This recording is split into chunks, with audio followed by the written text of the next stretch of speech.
Salut à tous, aujourd'hui je vous fais une petite vidéo sans prétention, totalement improvisée. J'aimerais vous faire partager, si vous ne l'avez pas déjà vu, une petite polémique qui a eu lieu sur les réseaux sociaux pour ne pas changer. Et j'aimerais avoir votre avis sur ce sujet. Voici les faits. Il y a plusieurs semaines de ça, une personne a posté une petite vidéo sur les réseaux sociaux et principalement sur Instagram où il avait débloqué un gros saut sur un lieu mythique à Londres. Il faisait donc un gros saut de précision qui avait un gros dénivelé et à ce moment-là, tout le monde a adoré la vidéo, tout le monde lui disait bravo, waouh, c'était le héros du net et la vidéo a pas mal buzzé.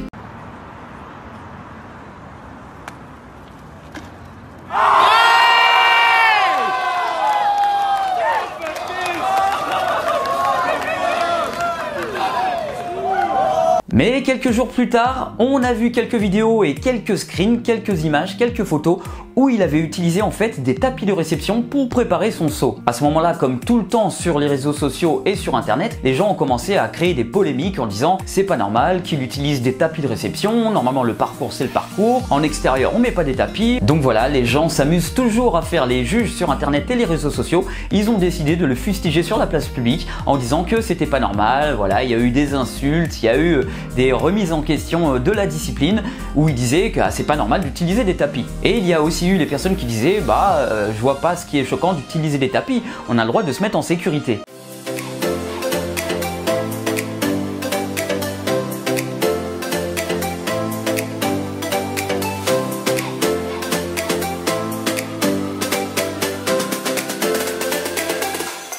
Ma question est donc la suivante. Qu'est-ce que vous en pensez? Est-ce que c'est pas bien de mettre des tapis? Le parcours c'est vraiment le parcours et les tapis ça reste dans une salle de gym. On est uniquement nous face au bitume? Ou alors vous considérez qu'il a le droit d'utiliser des tapis, c'est ce que vous feriez, vous avez envie de vous mettre en sécurité? Ou alors est-ce que vous vous en foutez totalement? Il y a ceux qui s'en foutent totalement et qui évitent le sujet et il y a ceux qui s'en foutent un peu en disant qu'il est libre, tout le monde est libre de faire ce qu'il veut. Personnellement je fais un petit peu partie de ceux qui s'en foutent un petit peu et qui disent que tout le monde a le droit de faire ce qu'il veut tant que ce n'est pas contre la loi, tant que ça ne fait pas de mal aux gens. Je trouve même que le public lambda qui voit ça, qui voit des personnes utiliser des tapis en extérieur, peuvent se dire que écoutez, le parcours c'est peut-être pas une discipline si sauvage que ça. Les gens ne sont pas bêtes, ils savent se mettre en sécurité. Personnellement, plus précisément, j'ai toujours été pour s'entraîner sans artifice. Utiliser des tapis de réception en extérieur, pour moi, c'est pas nécessaire et le parcours c'est vraiment le parcours. On s'entraîne sur le dur. L'idée c'est de pouvoir fuir un danger ou se déplacer aisément dans un environnement où on nous a mis des murs, des tours, des trucs un petit peu partout. Pour moi, c'est ça le parcours. Donc oui, je n'utiliserai pas de tapis, je n'ai jamais utilisé de tapis en extérieur. Si je veux utiliser des tapis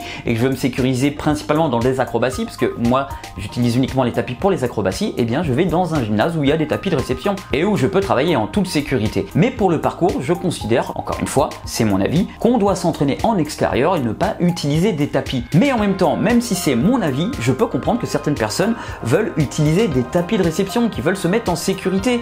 Chacun fait ce qu'il veut, je ne pense pas que ça va dénaturer le parcours, ça va pas donner la honte au parcours. Je connais des personnes qui n'étaient pas du tout d'accord avec cette question de tapis, c'était juste pour une question d'ego, parce qu'en fait ils se disaient lui il a développé le gros saut comme ça, j'aurais aimé débloquer ce gros saut, et quand ils ont appris qu'il y avait des tapis, ils ont été heureux et ils ont crié au scandale pour dévaloriser la personne qui avait fait ce gros saut sous prétexte que eux ne l'avaient pas fait. Attention, je dis pas que c'est le cas de tout le monde qui a dit que les tapis c'était pas bien, mais je connais certaines personnes qui ont réagi comme ça. Donc voilà, ça c'est mon avis personnel, dites-moi dans les commentaires ce que vous en pensez et quel est votre avis sur cette polémique là. Ce genre de polémique dans le parcours avec l'utilisation des tapis de réception en extérieur ne date pas d'aujourd'hui. Lorsque j'ai commencé le parcours, donc c'était en 1998, c'était vraiment quelque chose qui était en train de naître. Donc avec mes potes de la team Adrénaline, nous on faisait toujours notre parcours sans tapis, même quand on faisait des pubs, lorsqu'on faisait des événements, n'importe quel autre truc, on ne mettait pas de tapis. Peut-être une fois on avait utilisé un tapis pour une scène, c'est parce qu'en fait on avait des petites douleurs chevilles et on avait utilisé un tapis, c'est tout. Donc nous, tous les mouvements, toutes les pubs, tous les tournages qu'on faisait, on les faisait sans tapis de réception, sans sécurité particulière. La plupart du temps, dans le plan, on voyait toujours notre saut et on voyait l'atterrissage en même temps. Donc on ne truquait pas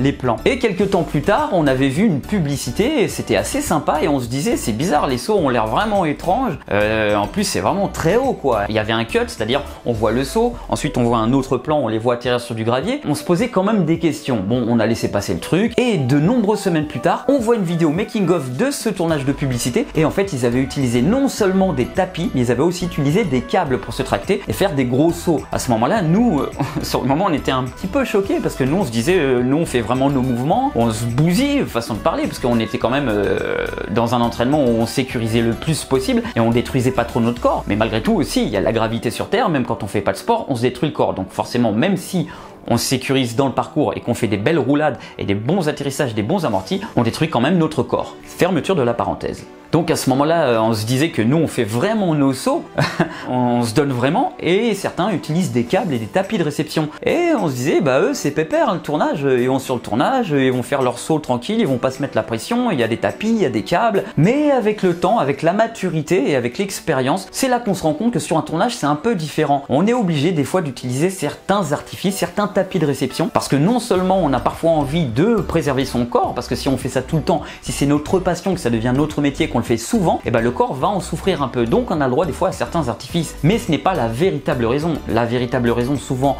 d'utiliser des tapis lors d'un tournage, c'est que c'est les prods qui veulent qu'on utilise des tapis. Ils se disent, si dès le premier jour de tournage, lui il se bousille la cheville ou autre, et ben ça va être un petit peu galère. Ce que je vous dis là, c'est principalement pour de la cascade et d'autres mouvements. C'est normal, dans la cascade, on va atterrir sur le sol, on va atterrir sur le dos, on va pas atterrir sur les pieds, on va pas faire un amorti, on va pas faire une roulade. Donc c'est normal qu'on se sécurise dans la cascade. Dans la cascade, on sera câblé, on utilisera des tapis de réception, on utilisera des protections pour le corps, ça c'est tout à fait normal. La plupart du temps, c'est vrai que pour le parcours, on n'utilise pas de tapis. Mais dans mon exemple, comme je vous l'ai dit, en effet, certaines personnes, pour du parcours, avaient utilisé des câbles et des tapis de réception. C'était un petit peu moins top. J'espère que cette petite vidéo improvisée vous a plu. Dites-moi dans les commentaires ce que vous pensez vraiment de ce sujet-là. N'oubliez pas le pouce en l'air, partagez la vidéo, abonnez-vous si ce n'est déjà fait. Et sur ce, je vous dis à bientôt les amis.